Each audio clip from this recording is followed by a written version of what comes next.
Hello and welcome to another Manimate Blender tutorial. Well, Blender / Unreal. So this is going to be a tutorial showing you how to get a mesh or an object out of Blender and into Unreal so you can use it in a game. So stay tuned, it's coming up. Okay, so I'm in Blender right now. This is a chair by Cisco 336. You can download this free on BlendSwap. Awesome model. I have changed the texture though, so I've got my own texture right there. So it's all working off the same one image. Right, so first of all, a few things you need to do before exporting. One thing is getting the scale right. I'll have to do another video on that though. For now, we're not going to worry about it. We're just going to move on, and we will. I'll cover a different tutorial on how to do the scaling. So anyway, the important bits are, first of all, you need to name your object correctly. In this case, I've just called it chair. Nice and simple.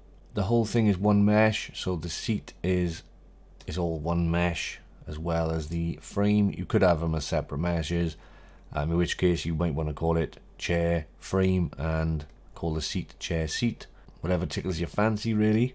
The second thing is your materials need to be named appropriately. I've called it chair_M. It has to be _M. Make sure you do that. You should do that anyway, just for good housekeeping. Third thing is the textures. Do the same thing there. Chair, I call it chair texture _A for albedo. Unreal refers to the color map as I can't even say it, albedo.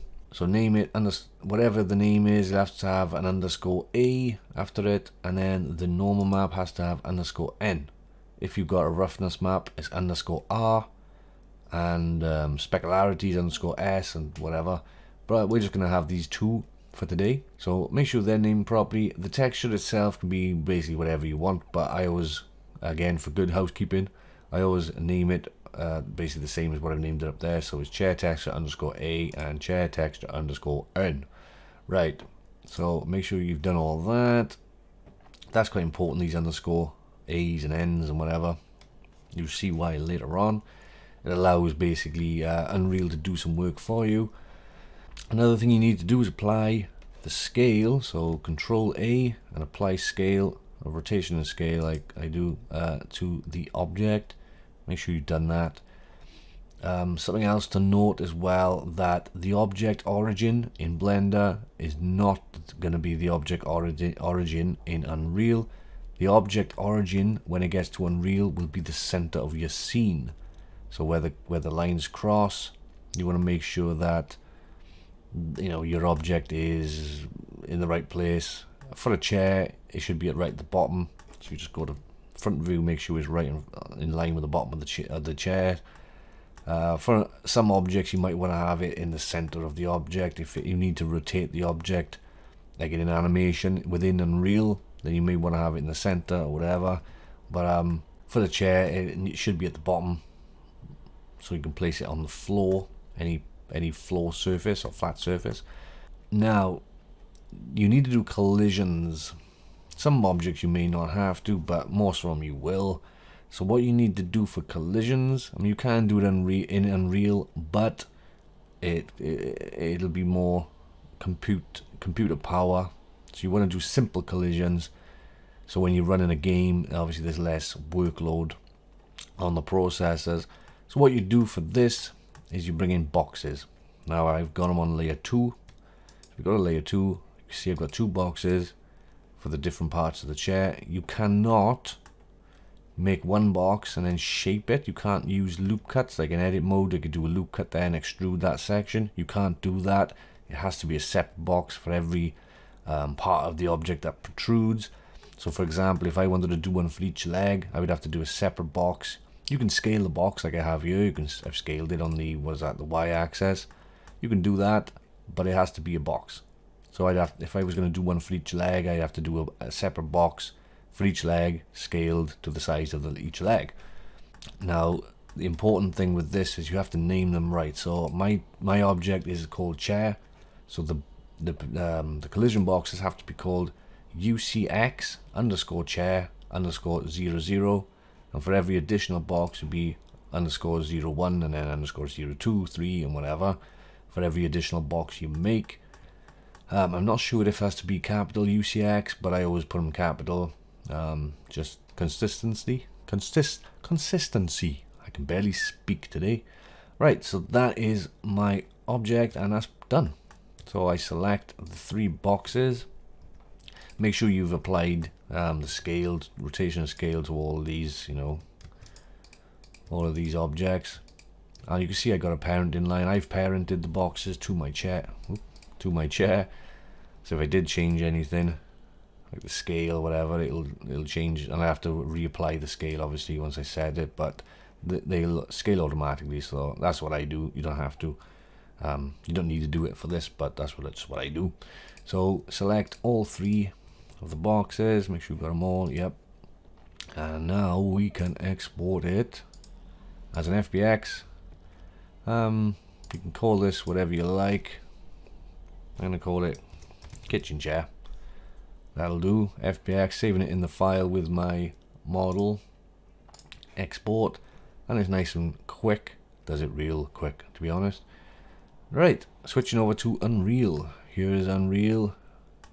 And now what you want to do is you want to go to your content, make a folder by right clicking and go to create folder or new folder. I've named it furniture. So inside of furniture, you just want to drag in your FBX. Simple as that. Drag it in, drop it. It'll ask you a bunch of stuff. Like it's got auto generate collision, whatever. Things about materials. I usually just leave it as default and then click import. Shouldn't take too long,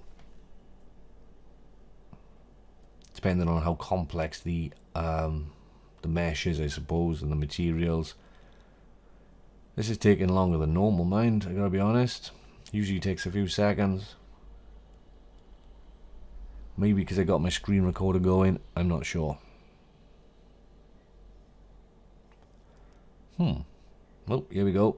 Right, we'll always get this pop-up as well. No smoothing group. I'm not sure what this is. The chair has some nearly 0 tangents, which can create some issues. Right, we'll forget that for now anyway, because this isn't about that. This is about just bringing things in. Right, so there's our thing. We got our chair. We got our chair underscore M material. And we got our albedo and normal. So if we go into the chair material, this always bugs me. I don't know why they're placed like that. They should be placed over there. Right, so it's automatically, because it's recognized the underscore N is a normal map, it's plugged it in automatically for us, and the A as well. It's plugged that in for us into the base color, or albedo as they call it. So that's done.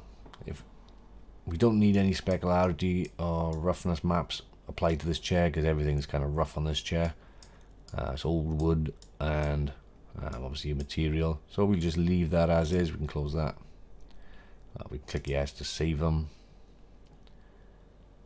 Right, anything without an asterisk, they've all got asterisks, which means they need saving. So let's select them all, right click and save, just to get that done. Alright, so this is the chair. If we double click on the chair, it opens up the chair model, so we can have a look at it. We can see that the normal map is working. You can see the bumps in the wood. Looks cool. Looks very pale, I think, because the sun is so bright in this scene. Hold on, let's bring up the intensity. You can see the bumps and how the light is affecting the materials there. So anyway, that's looking good. Got your details of the material you're using. You can switch it out there. Some other settings you don't really need to look in here very often. If you click on the collision though and click simple collision, you can now see our box collisions that we created in Blender. They are there. They have important. They are important, but they have imported. Fine. You can see the green box around them, showing that everything is looking Good. So we can close that and we can drag it in. Let's drag it into the scene. There it is. Simple as that. Right. So if you press play, you'll notice we cannot move the chair. It is solid. Reason for that, you need to select it and click simulate physics there.